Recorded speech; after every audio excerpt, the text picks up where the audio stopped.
Good afternoon, ladies and gentlemen, dear friends, and welcome to yet another session of EU Business Talks. My name is Ante Milevoj, and our guest of honor today is Mr. Henrique Burnay, Managing Partner at Eupportunity, European Affairs consulting firm with offices in Brussels and Lisbon. Henrique, good afternoon to you, and thank you for being with us. Good afternoon, Ante. I hope you can hear me well. I'm always afraid once we start, the connections always get a little bit worse, but I hope you can hear me. We hear you loud and clear, and we also see your positive body language. Everything is great. Perfect. Excellent. Are you talking with us? For the invitation. Pleasure. Are you talking with us from Brussels or Lisbon? Yes, from Brussels, where you can almost see, well, I wouldn't say the sun, but some clarity, which is not that bad.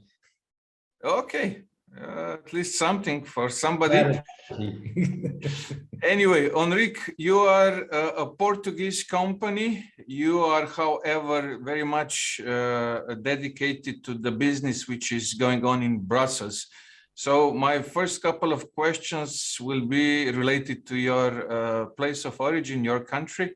If I may, first of all, how is Portugal doing through this last 18 months or so, economy-wise? I mean, are you handling more or less okay? Well, a little bit like everyone else. I think there are good and bad news. It depends on how we look at things. Let's start looking to the good side of the situation. We top the list of countries with vaccinated people. We have about over 80% of people have been vaccinated, which is good news, and in two senses. One means that people have accepted the idea that the vaccine were good, and that on one hand that's good because it reduces the risks. On the other hand, that's good because probably means that we can have the economy working for longer, and we won't have the need for many shutdowns and to go back to those terrible experiences that we had almost 2 years ago and last year. So hopefully things will run more smoothly. That's the good side. The bad side, of course, is that we're a country very much dependent on tourism. And it's it's easy to guess that a country that depends a lot on tourism was badly hurt during these last 18 months. Yeah, for sure. So I can very much relate to that because in our case, this is 10% of GDP, I guess. I don't know what's the number in your case, but even more. Yeah. A little bit more, but similar. Yeah. But yeah, we can only hope for the best. But manufacturing industry, Henrique, it is going on quite okay further? Apparently, yes. The numbers which were released this week show that the economic perspective is even a little bit better than was expected. So there will be an increase. Of course, it also has to do with the fact that there was a big decrease.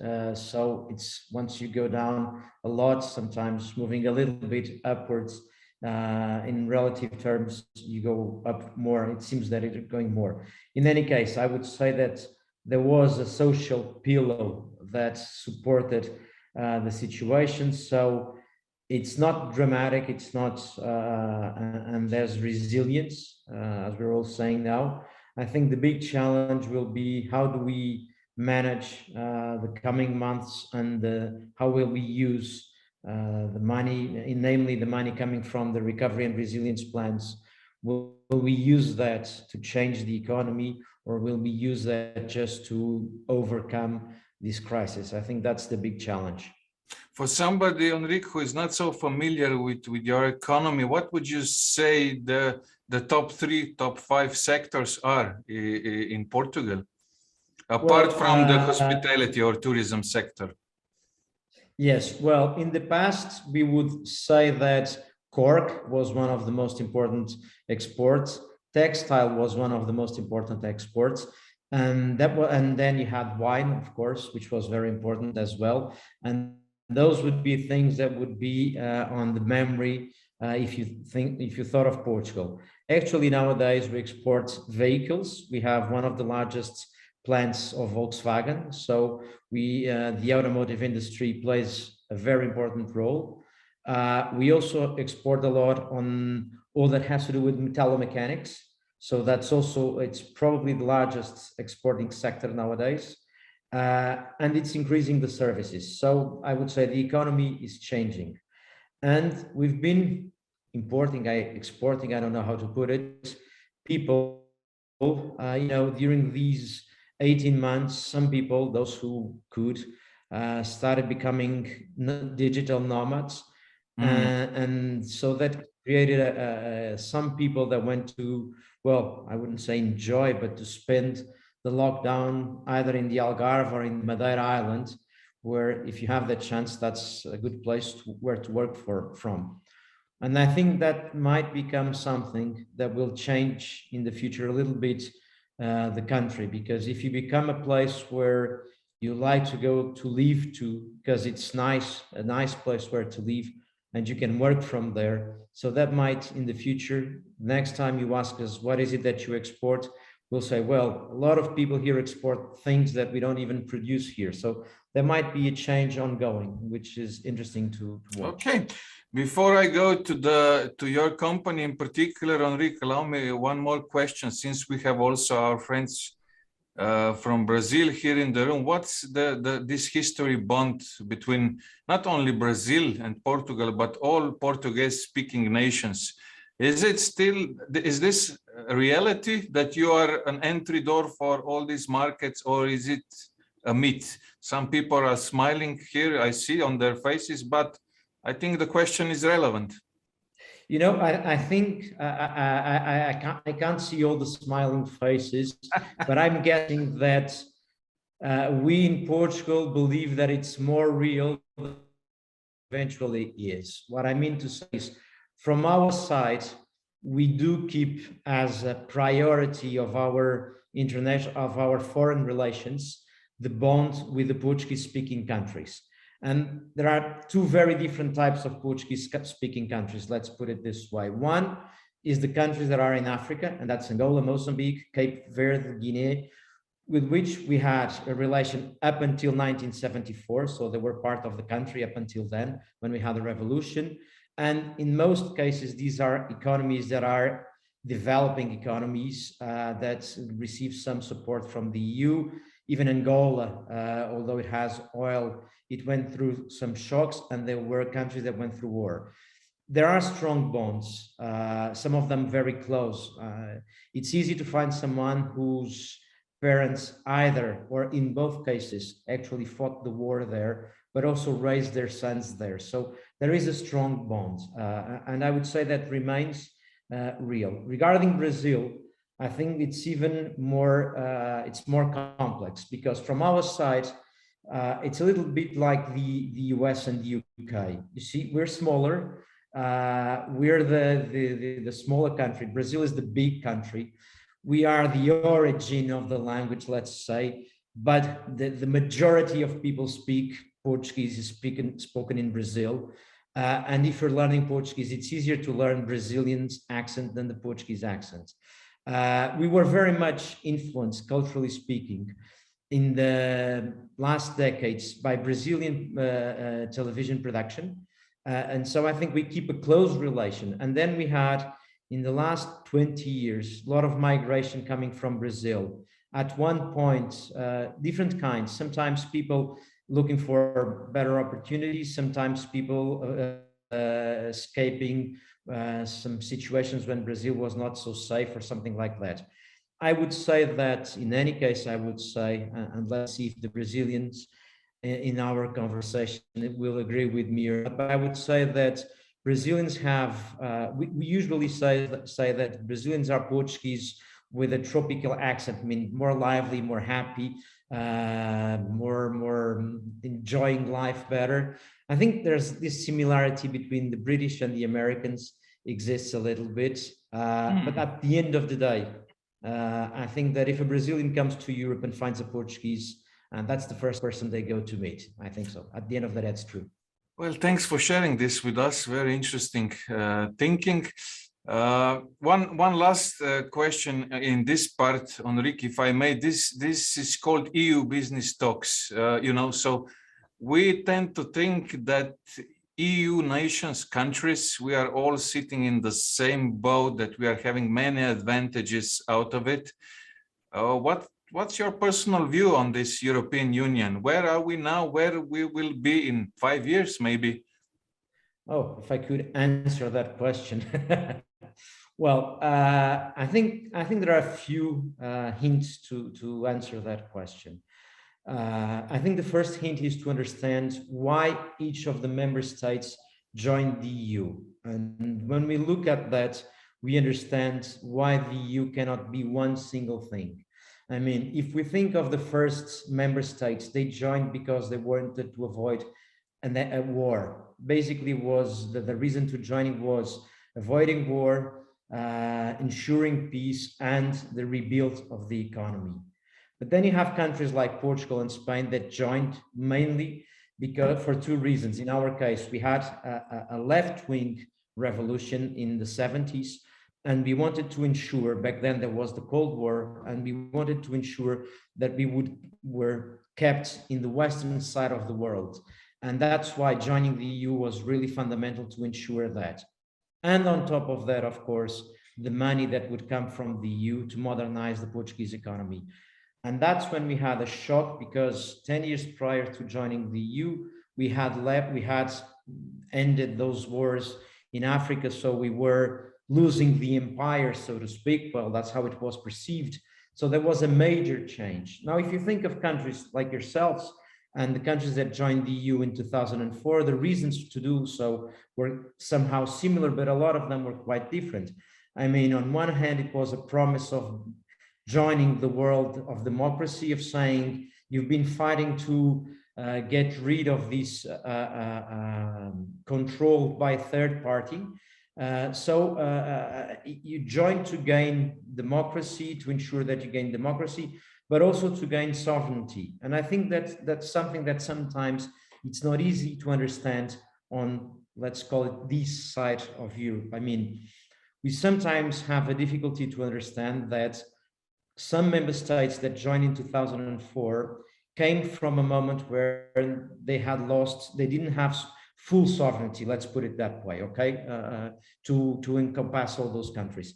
And sometimes this means that nowadays, when in the national political debate, someone uses the argument that Brussels is kind of stealing the sovereignty, this raises old memories, which are bad memories. And I think that if we want, and I'm totally pro-European, if we want to keep that conversation away, we must ensure that every member state feels that it's part of the process. And that's why I think that things like the rotative presidency, so now it's your turn, we had our turn in the beginning of the year, are so fundamental, because in any case, for 6 months, every year, every time, for 6 months, every member state is equal. You have the chance to chair the EU. It's not that you run the EU, but we have the chance to say, now we put on top of the agenda the issues we think are most relevant, the ones we care most about. We put aside and leave behind those that we don't like so much. And that's an idea of equality amongst member states, which I think is important. It is very much. Sorry to interrupt you. Please continue. No, I'm being long. I'll stop. I mean, it's a great insight, and this is why it was our pleasure to listen to you. You know, it would be something that, for example, our national parliament would like to hear very much, also, and some others as well, I guess. But a great insight, Henrique. But let us go forward to the level of your company. If I may, dear friends, let me just reread the couple of sentences from the invite that I've shared with you last week. So Henrique is the managing partner at Eupportunity from Lisbon or Brussels or both. They're active in 3 major areas: advocacy and public affairs, 2 European financing instruments, and 3 internationalization through opportunities generated by the external cooperation funds and by EU public procurement. Henrique, this sounds like a really interesting job you're handling. Can we go step by step or by points? So I would say advocacy and public affairs can be rephrased as lobbying. Absolutely. In Brussels, yes. Sometimes when you move away from Brussels, the word lobbying is a little bit contaminated and people don't like the word. And so we tend to use public affairs. And in our case, we say EU affairs because we do more than lobbying. But lobbying is part of what I do. Actually, let me get this one. This is, wait a second. Yeah. This that I have here is actually a badge that allows me to get into the European Parliament as a registered lobbyist. So yes, that's what it is. And it has a lot to do with your previous question. I think that we need to understand that the EU is made of 27 member states. And, you know, often we hear Brussels decided, Brussels is going to do. And I usually say Brussels doesn't exist. I mean, it does exist, it's here, but it's made out of 27 governments, more than 700 members of parliament and the commission. And nothing is decided without members of parliament from Slovenia and from Portugal participating, without the members of government from Slovenia and Portugal and all the other member states participating.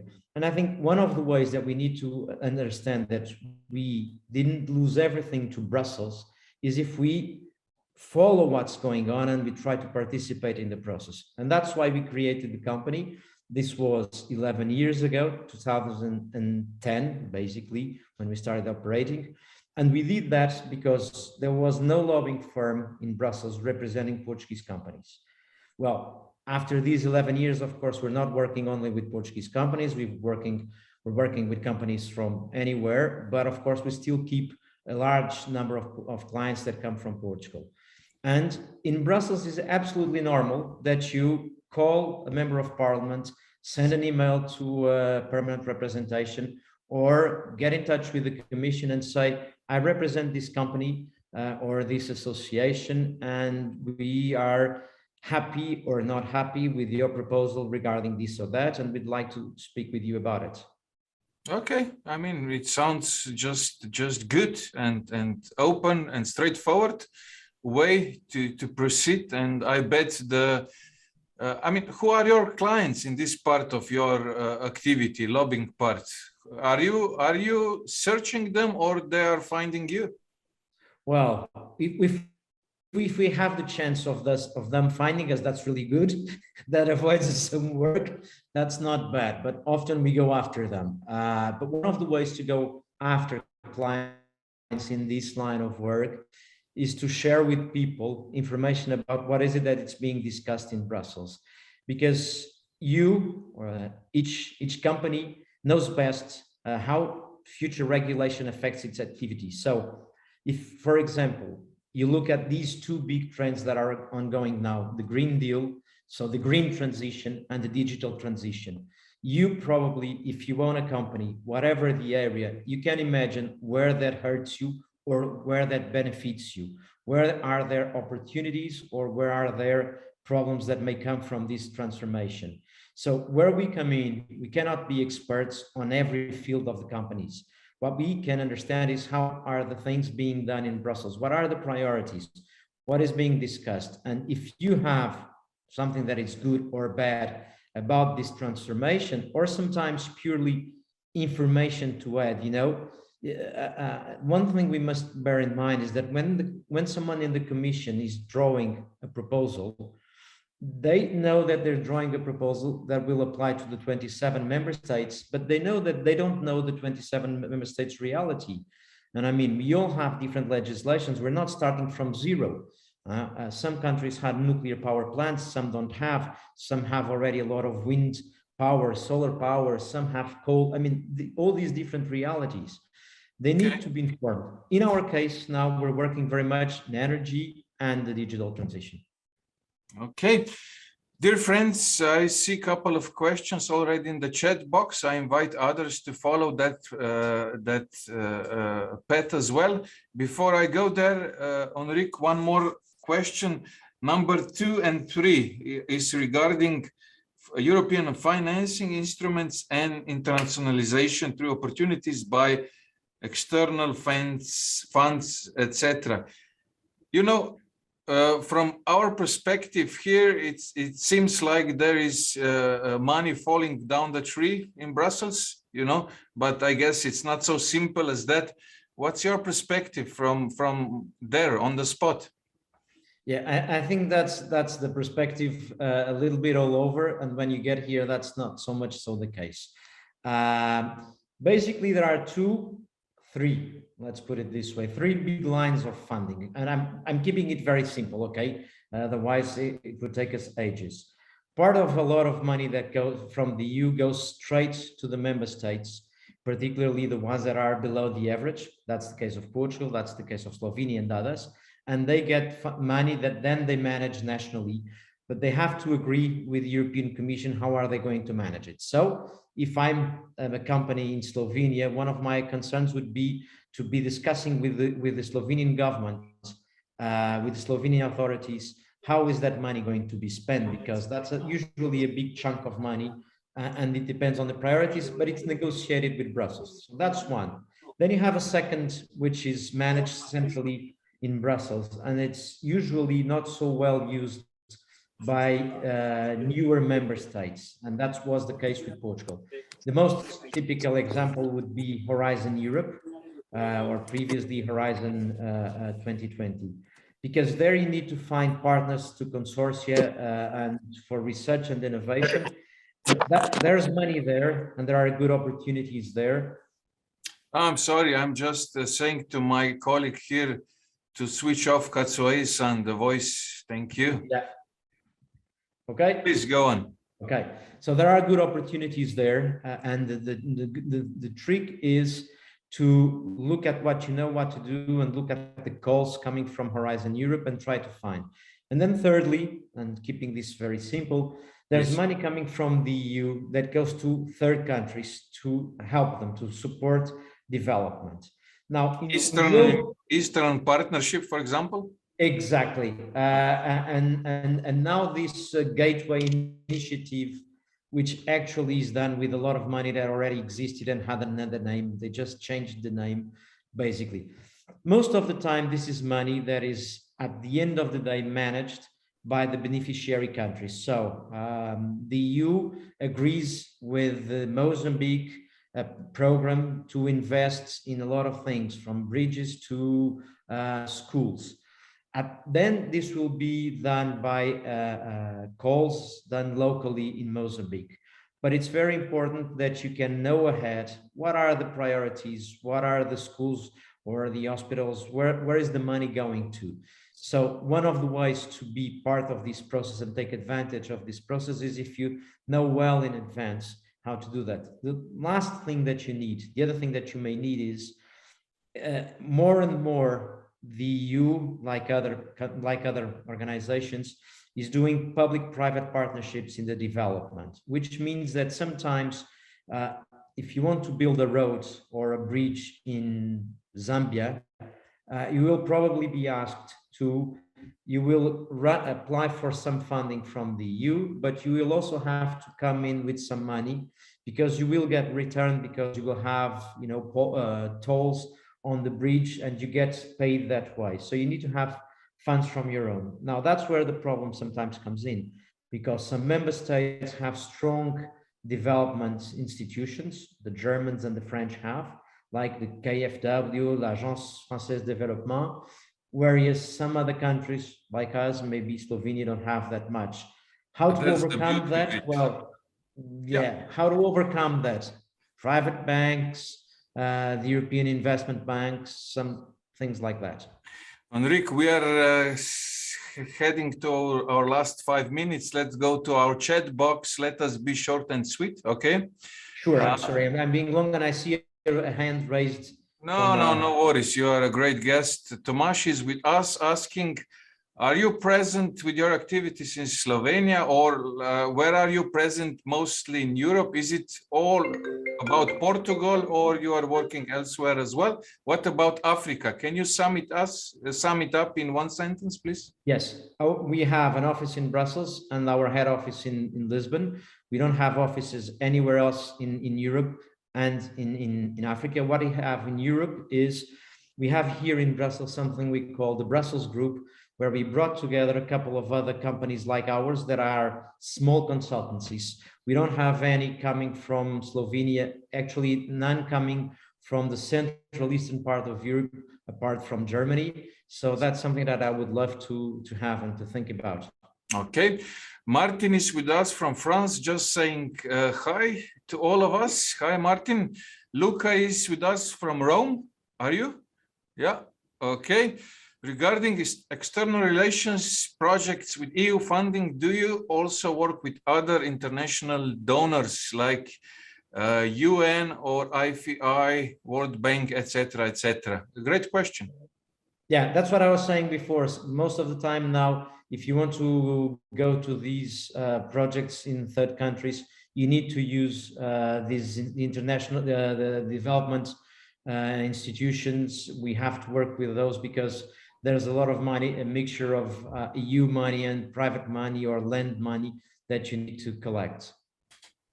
Okay, so this is like yes. I see Luisa Pais. I think we see Luisa Pais raising her hands. Yes, we do, and I was just heading over there. Please, Luisa, the floor is yours. Thank you so much. Good afternoon, all of you. I just wanted to express my, I have to introduce myself, sorry. I am the chargé d'affaires of Portugal in Slovenia. I'm currently here to accompany first the Portuguese presidency, now the Slovenian presidency of the Council of the EU. So this is a temporary diplomatic mission. And I just wanted to praise the initiative of Ante Milivoje organizing these EU business talks throughout the Slovenian presidency with relevant companies from all member states. And of course, I would like to greet very warmly my fellow countrymen. Henrique, boa tarde. Obrigada pela sua. We don't know each other personally, but I'm really happy that you gave such a great overview of both our country and your work in Brussels. So that's it. Basically, just a warm thank you to all of you. Hvala lepa. Thank you very much. Thank you. Let's go further, Henrique, if you agree. Martin is adding that he can identify partners from Africa for you. What would you say to him then? Let's stay in touch. I'm sure that either I can send my email or Ante, you will, I don't know if you share our contact. But I will do that with pleasure. Shed is with us from Cairo. Hi, Shed, it's so good to see you. What is the general rules to have this fund in Africa, Henrique? This fund, you mean like? Okay, it really depends because as I was saying, and now is the new thing called the EU Gateway, this new project. Before it was the European Development Fund. But basically, to put it in a nutshell, most of the money is managed by the beneficiary countries. But the way it's going to be used is negotiated between the EU and these members and these, not member states, these third countries. And then there are calls to build the bridge, build the roads, support government in something. The rules usually, ever more so, are that you usually have to be a company either from the EU or from this beneficiary country. And that's, if there's no one else in the room, I will say the truth, you won't quote me, but that's on one hand to avoid that Chinese companies benefit from EU money when using it in Africa. That's one of the big reasons.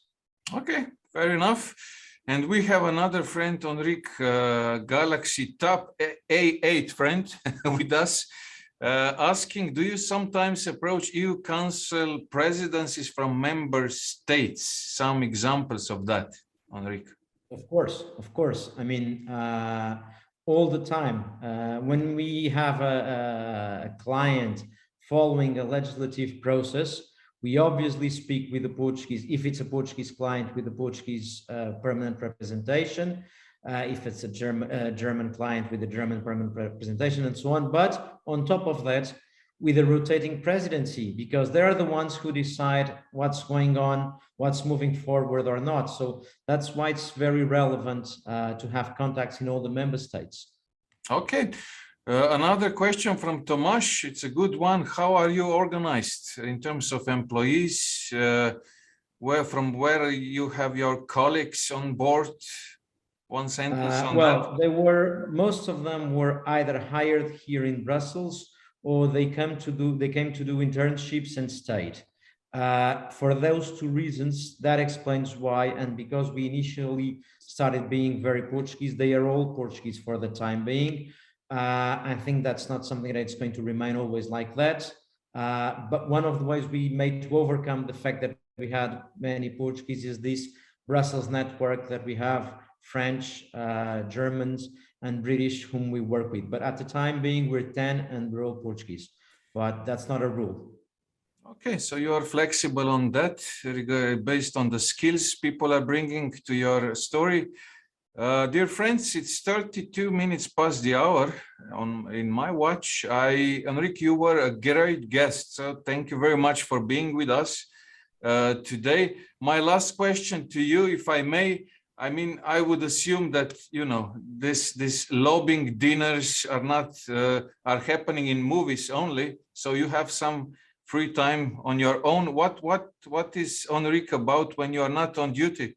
What is your private life about? Now that I'm looking outdoor and I see how the weather is, my first memory is going to the beach. Going to the beach. I really miss, you know, everyone in Brussels talks about the weather, but what we really miss is the sea. And I'm sure you guys know that. You understand that. And you have a great sea in your homeland, Henrique. It's a fascinating country, and let's go over there sometime on the beach as well. Henrique, thank you very much once again for being our guest. Thank you. If you allow me, I will send a small follow-up email to our friends here in the room, and some of them, they might get in touch with you later on, and you'll do your own follow-up out of this. Perfect. Thank you very much. It was my pleasure. Thank you. Dear friends, that's it for today. We were a bit longer than usually, but Henrique was such a great guest. He still is.